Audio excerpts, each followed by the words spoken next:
mesmo a gente falar da campanha da Apoia-se. Você tem duas maneiras de apoiar o nosso projeto, que é um projeto de lives, de conversas, e agora a gente vai começar a ler alguns livros também. Então tem duas maneiras de você nos apoiar. A primeira maneira é através do Pix, que é o meu e-mail que está aparecendo aí embaixo. E o segundo é através de um site chamado Apoia-se. É o site apoia.se, e você ali vai ter uma possibilidade. Então, apoia.se/um outro mundo. Um outro mundo, tudo junto, sem espaço. E dessa forma a gente vai conseguindo ir comprando as coisas, tendo mais qualidade nos trabalhos, né? Por enquanto é tudo muito precário, e eu ainda tenho que conseguir pagar cursos e coisas que são necessárias. Além também de ajudar um pouco nos remédios e nas coisas que eu preciso comprar. Esse dinheiro acaba sendo usado para todas essas coisas.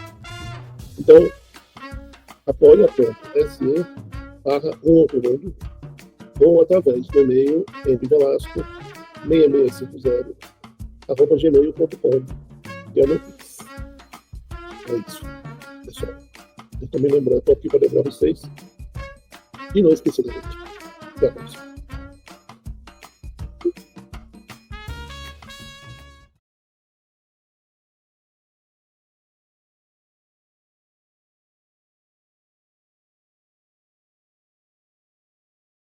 Nós temos alguns apoiadores já. É mesmo? Temos o Hugo, Uhul. a Tânia, que mora com o Hugo, Sim. uma amiga minha chamada Carla, que é daqui de Bragança. Sim. Tem o André, que é psicólogo, que é daqui de Bragança também. É o que fez entrevista com você naquele dia? Nós tínhamos que falar com ele de novo, inclusive. Tô com umas ideias. Então, tem que falar dessas ideias. Tem o Itabira, que está querendo ajudar, e a Tânia. Outra Tânia? Outra Tânia. Tânia Clemente, que é daqui de Bragança também. E aí, então, só para. Essa semana eu fiz uma postagem, mas é legal sempre de lembrar, né? Sim. Que a gente tem duas linhas de trabalho, né, que é a gente vai fazer lives e vai ler alguns livros. Estou querendo da próxima vez pegar, depois que terminar esse, que vai demorar um ano para a gente ler, pegar o Dostoiévski. Pegar quem? Dostoiévski é um autor, Ah, pelo amor de Deus, me bota uns nomes mais fáceis. autor russo. Eu não vou participar. Nesse do Dostoiévski tem um cara que chama Smierdovsky. Não, Cara. eu vou estar faltando nesse dia.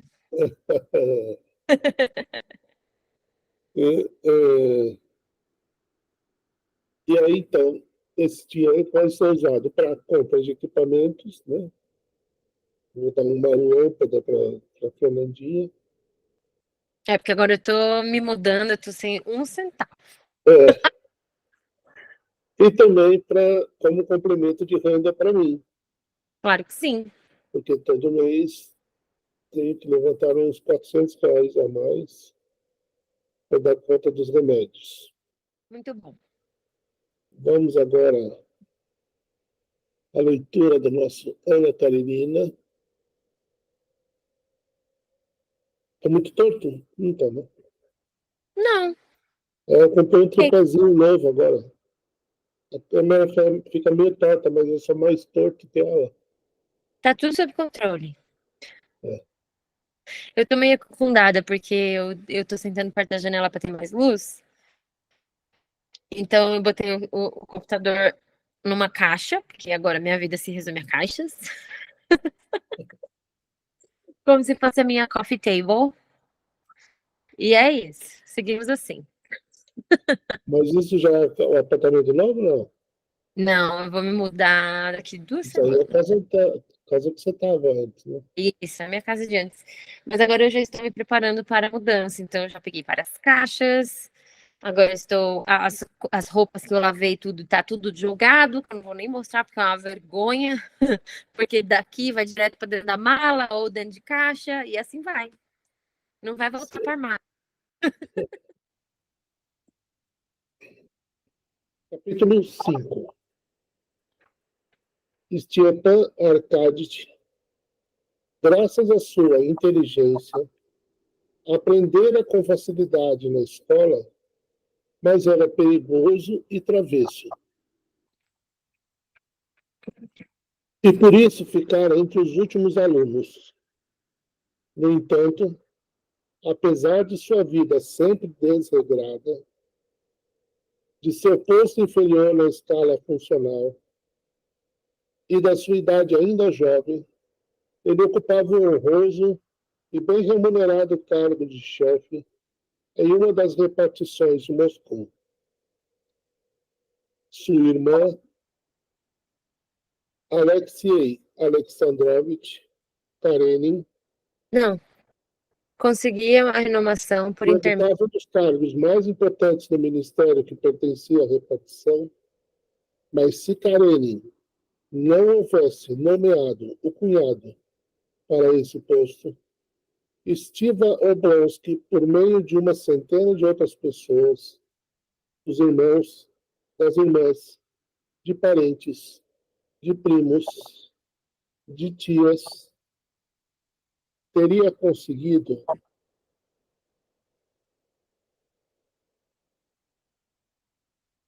esse posto ou outro semelhante, com um salário de 6.000 rublos, que lhe eram indispensáveis, pois os seus negócios, apesar da fortuna considerável da esposa, estavam em condição precária. A metade de Moscou e de São Petersburgo era formada por parentes e amigos de Stepan Arcadic. Ele nascera entre pessoas que eram ou passaram a ser os poderosos desse mundo. A terça parte dos funcionários do Estado, os velhos, eram amigos de seu pai e o haviam conhecido ainda de fraldas. Uma outra terça parte o tratava por você. E a última terça parte era formada por bons conhecidos seus. Portanto, aqueles que distribuíam as benesses da terra em forma de empregos públicos, arrendamentos, concessões e coisas semelhantes, eram todos amigos dele e não podiam abandonar um dos seus. Oblonsky nem precisou esforçar-se muito para obter um cargo vantajoso. Bastou não fazer objeções, não se mostrar invejoso, não discutir, não se ofender. Coisas que ele, em virtude de sua benevolência peculiar, nunca fazia. Acharia graça se lhe dissessem que não ia conseguir um emprego com o salário de que necessitava. Ainda mais porque ele não pedia nada de extraordinário. Queria apenas o mesmo que recebiam os jovens da sua idade. E podia cumprir aquela função tão bem quanto qualquer outra. Vai lá, você. Amavam Stepan Arcadic, não só todos os que o conheciam, por seu caráter e alegre, por sua incontestável honestidade, como também em sua aparência bela e radiosa, nos olhos cintilantes, nas sobrancelhas e nos cabelos negros, na brancura e no rubor do rosto. Havia algo físico que produzia um efeito amistoso e alegre em todos os que o encontravam. Ah, Stiva, Oblonsky, aí está ele! Exclamavam quase sempre com um sorriso de satisfação ao encontrá-lo.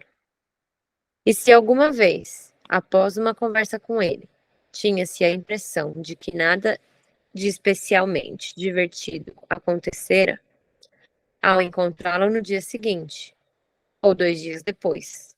Novamente, todos se alegravam do mesmo modo.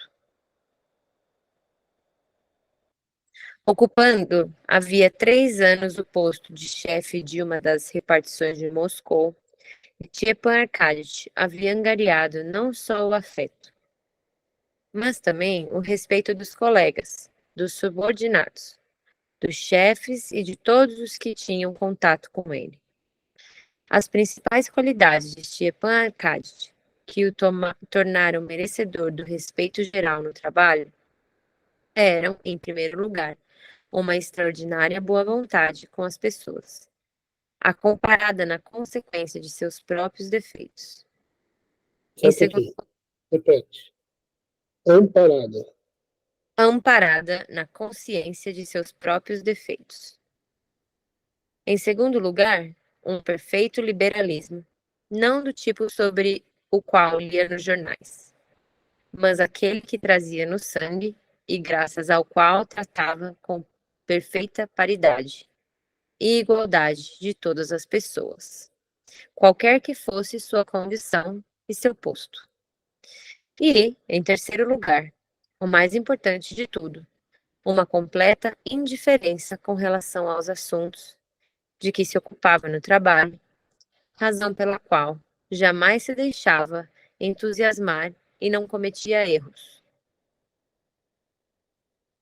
Depois de chegar ao seu local de trabalho, Stepan Arkadych, acompanhado por um terceiro reverente, ou por um porteiro reverente, e com uma pasta de documentos, dirigiu-se ao pequeno gabinete, vestiu o uniforme e entrou na repartição.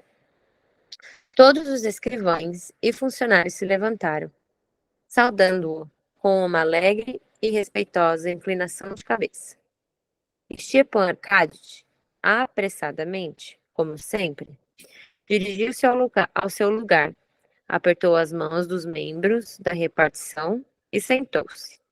Gracejou e falou exatamente o quanto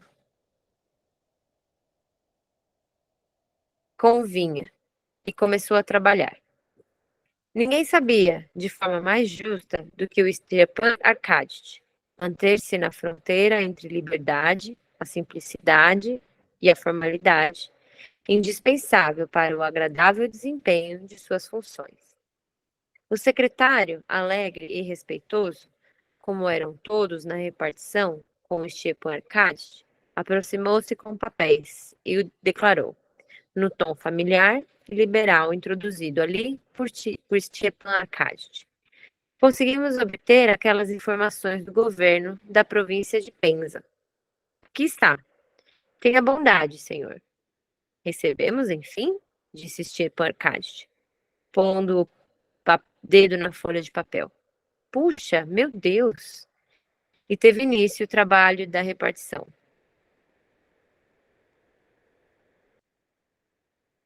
Se soubessem, pensou ele, com feições graves na cabeça inclinada, enquanto lia o documento, que meia hora atrás o seu chefe não passava de um garoto culpado.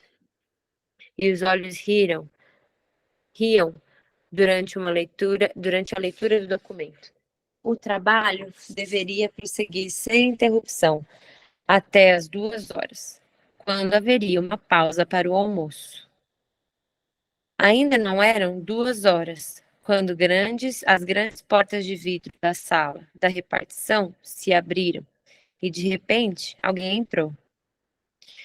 Todos os membros, abaixo do retrato do Tsar e atrás do espelho da justiça, alegres com aquela distração, voltaram os olhos para a porta. Mas o guarda, postado junto à entrada, tratou imediatamente de expulsar o intruso e fechou atrás dele a porta de vidro. Quando a leitura do processo terminou... Deixa eu ir agora um pouquinho.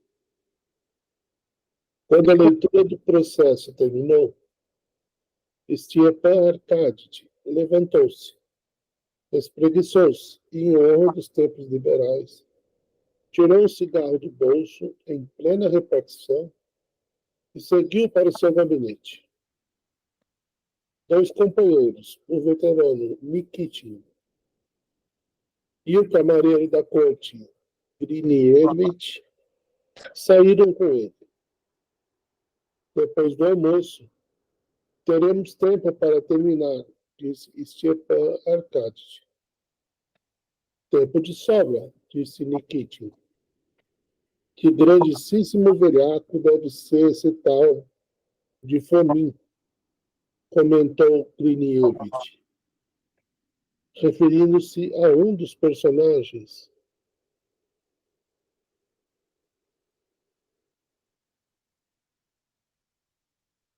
Do caso que os ocupava.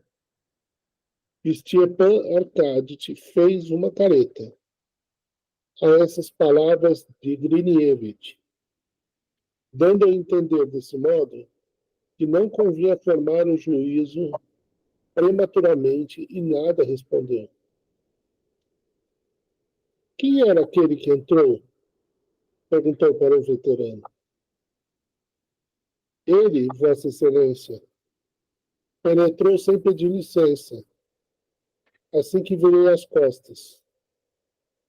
Perguntava pelo senhor. Eu disse a ele, na hora em que os membros saírem. Aí, então, onde está ele? Na certa, saiu para o saguão, mas lá vem ele ali. É o mesmo, disse o veterano, apontando para um homem de ombros largos, complexão vigorosa e barba crespa, o qual, sem tirar o gorro de pele de carneiro, galgava com rapidez e facilidade os gastos degraus da escada de pedra. Um dos funcionários que desciam com pastas de documentos, um homem magro, depois de se deter por um momento, olhou de modo desaprovador para os pés do homem, que corria, e em seguida fitou Oblonsky com ar interrogativo. Stepan Arkadьич estava no alto da escada, seu rosto bondoso e radiante, por trás da gola bordada do uniforme, brilhou mais ainda, quando reconheceu um homem que vinha às pressas.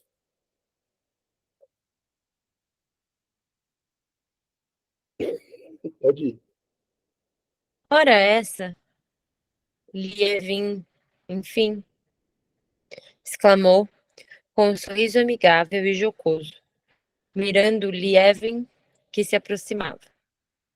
Como não sentiu repugnância de vir me encontrar nesse antro, disse Stepan Arkadьич, sem se contentar com um aperto de mão e beijando a face do amigo.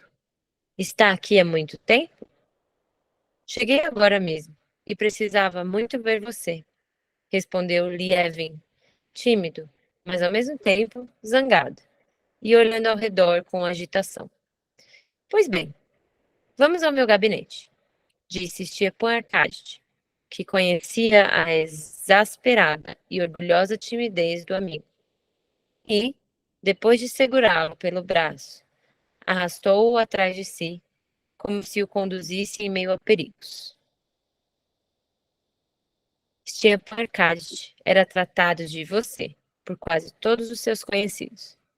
Os velhos de 60 anos, jovens de 20, atores, ministros, comerciantes e generais, de tal modo que muitos que o tratavam por você se situavam nos dois extremos da escala social. Ficavam bastante surpresos se soubessem que, por intermédio de Oblonsky, tinham algo em comum. Tratavam-no de você, todos aqueles com quem bebia champanhe, mas ele bebia champanhe com todos. E assim, ao encontrar, em presença de subordinados, os seus vocês desonrosos, como chamava de brincadeira muitos de seus amigos, ele, com o tato de que lhe era peculiar, conseguia atenuar qualquer impressão desagradável nos subordinados. Lievin não pertencia aos vocês desonrosos, mas Oblonsky, com o seu tato, percebia que Lievin imaginava que ele, diante de subordinados, talvez não desejasse manifestar a familiaridade que havia entre ambos, e por isso apressou-se a levá-lo para o seu gabinete.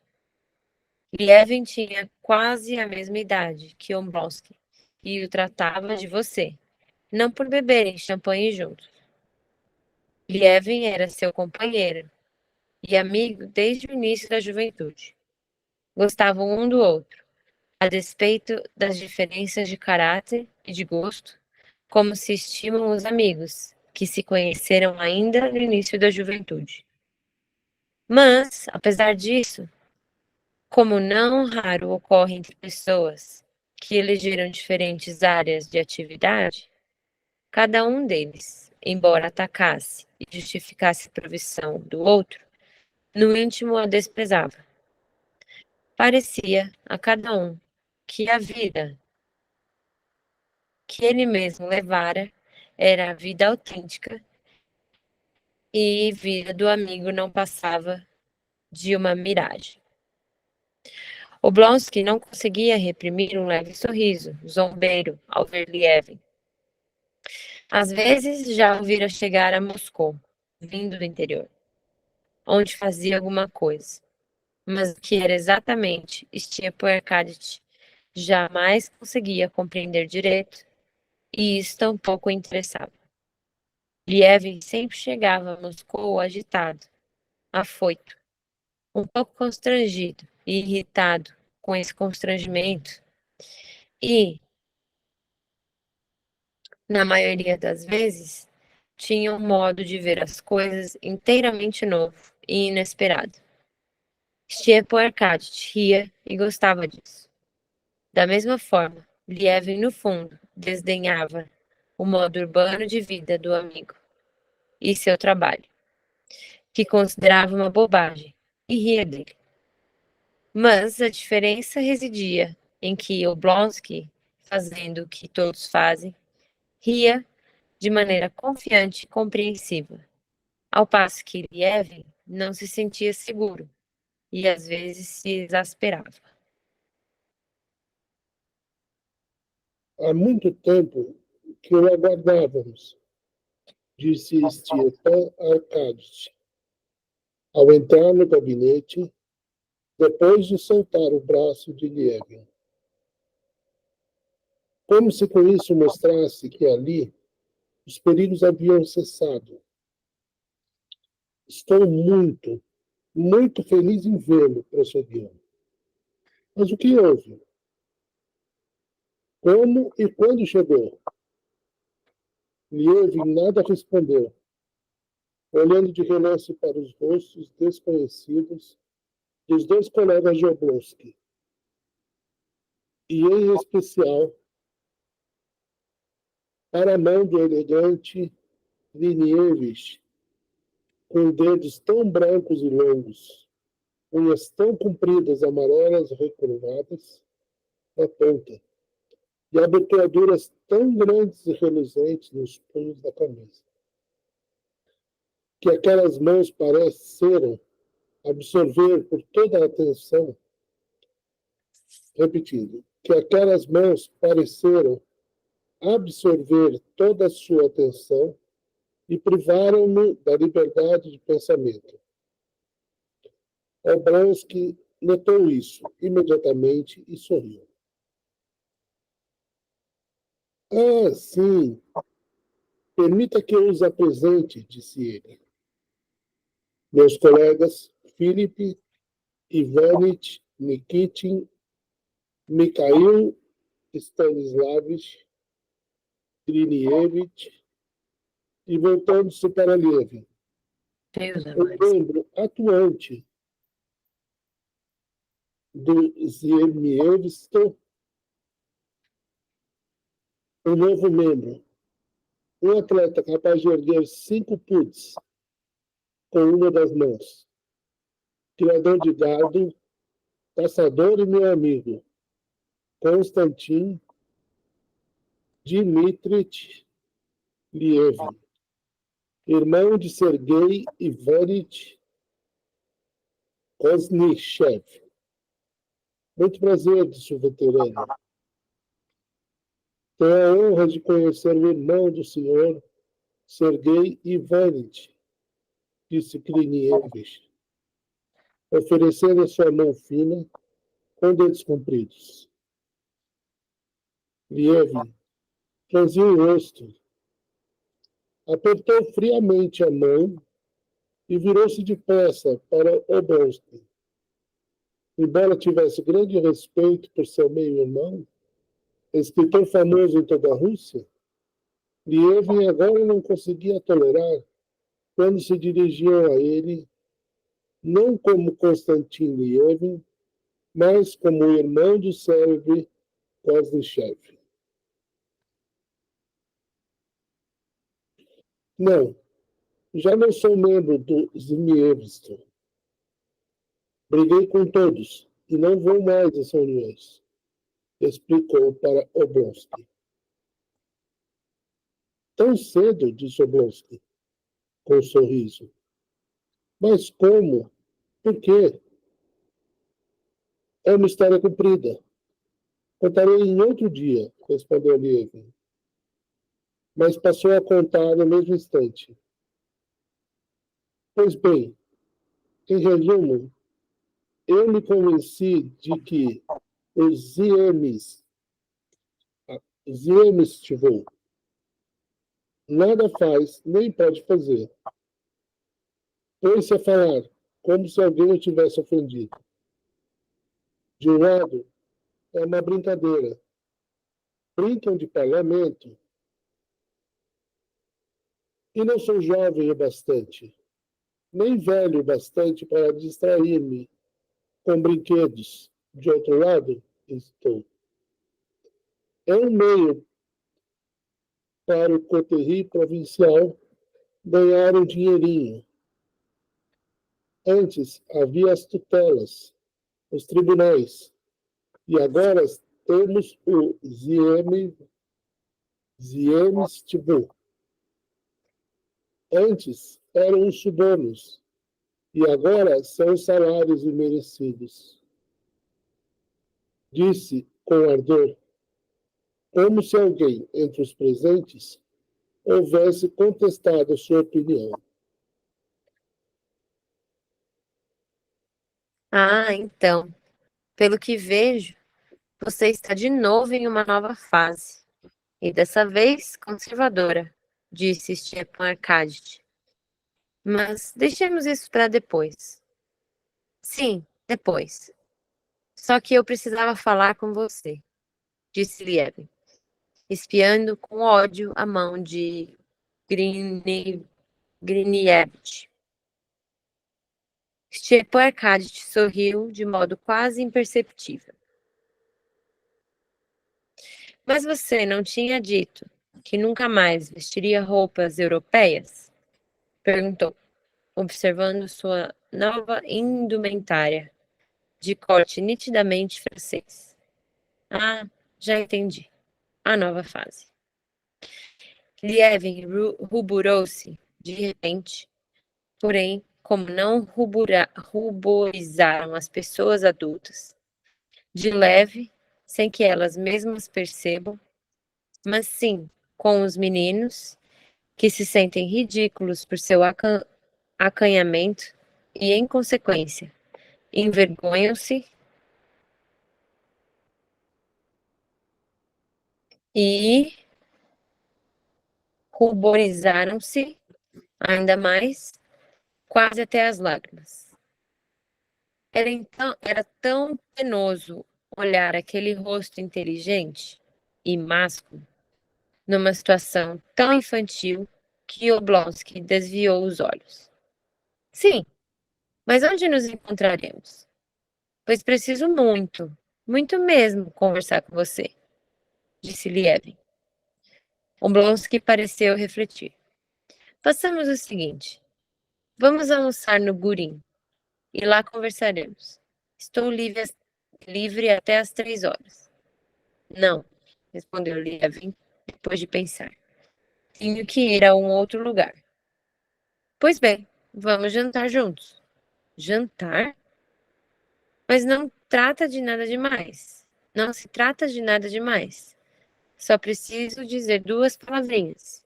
Perguntar uma coisa e mais tarde conversaremos à vontade. Bem, trata-se do seguinte, disse Lievin. Mas na verdade não é nada de importante. Seu rosto. Falta um pouquinho. Faltou, então me diga, o de cima.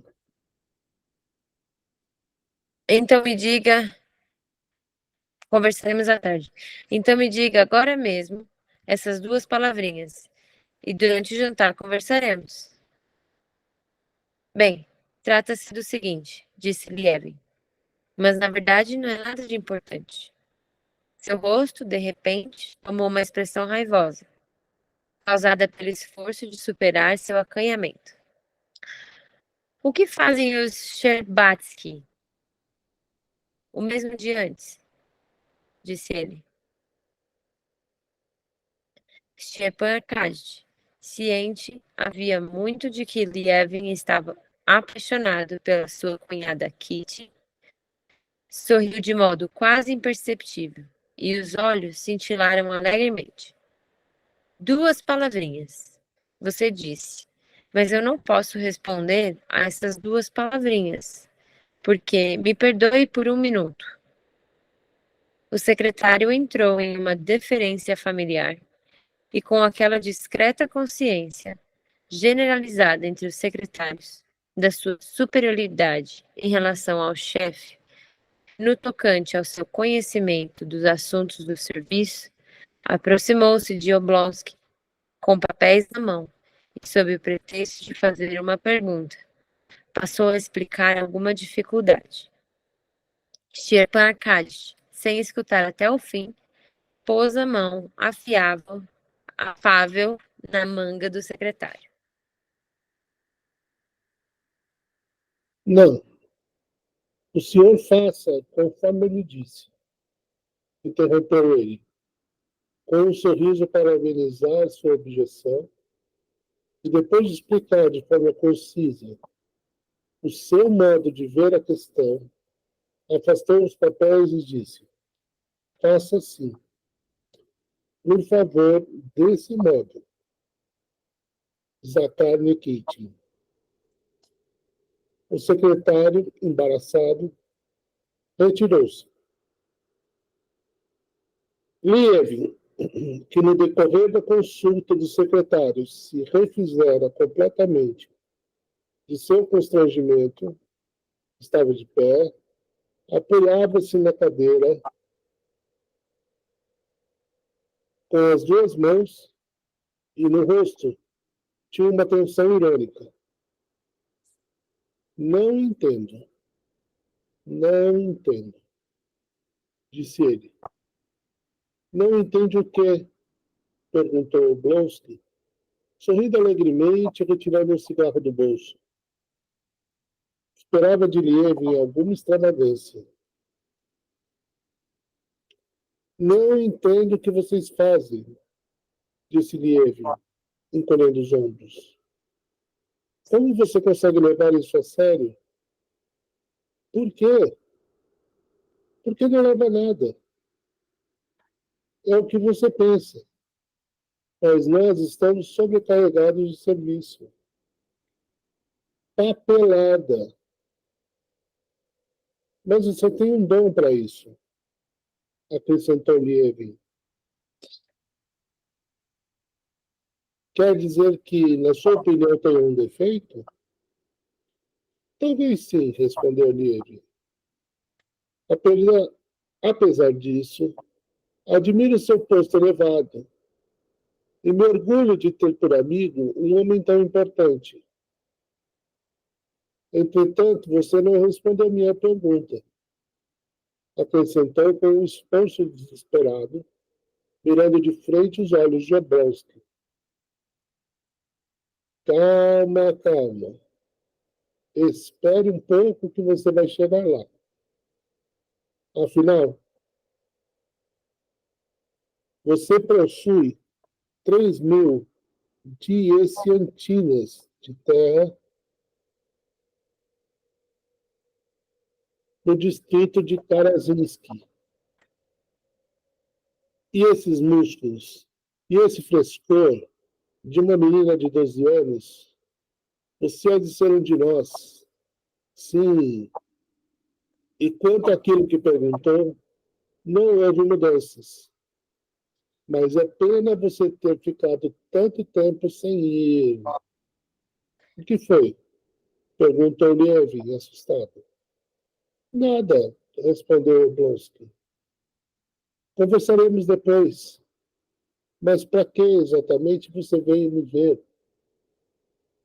Ah, sobre isso também conversaremos depois, disse Lieve, de novo ruborizado até as orelhas. Muito bem, eu entendo, disse Stepan Arkadyevich. Veja, eu o convidaria para vir à minha casa, mas minha casa não anda muito bem de saúde. Faça o seguinte, se quiser vê-los, eles estarão com certeza no jardim zoológico entre 4 e 5 horas. Kitty vai andar de patins. Você irá até lá. E eu passarei lá também. E juntos iremos jantar em algum lugar. Excelente. Até logo. Mas preste atenção, eu conheço você. Não vai esquecer tudo e partir de repente para o campo, gritou Stepan Arkadyevich, rindo. Não, está tudo certo. E dando-se conta, quando já estava na porta, de que se esquecera de despedir-se dos colegas de Oblonsky, Lievin saiu do gabinete. Deve ser um homem de grande energia, disse Griniewicz, depois que Lievin saiu. Sim, meu caro, disse Stepan Arkadyevich, balançando a cabeça. Que felizardo! 3.000 dieciantinas de terra no distrito de Karazinski. A vida inteira pela frente. E que saúde! Bem diferente da nossa laia. E você tem muito de que se lamentar, não é, Stepan Arkadyevich? Sim, as coisas vão mal, vão pessimamente, respondeu Stepan Arkadyevich, depois de dar um suspiro profundo.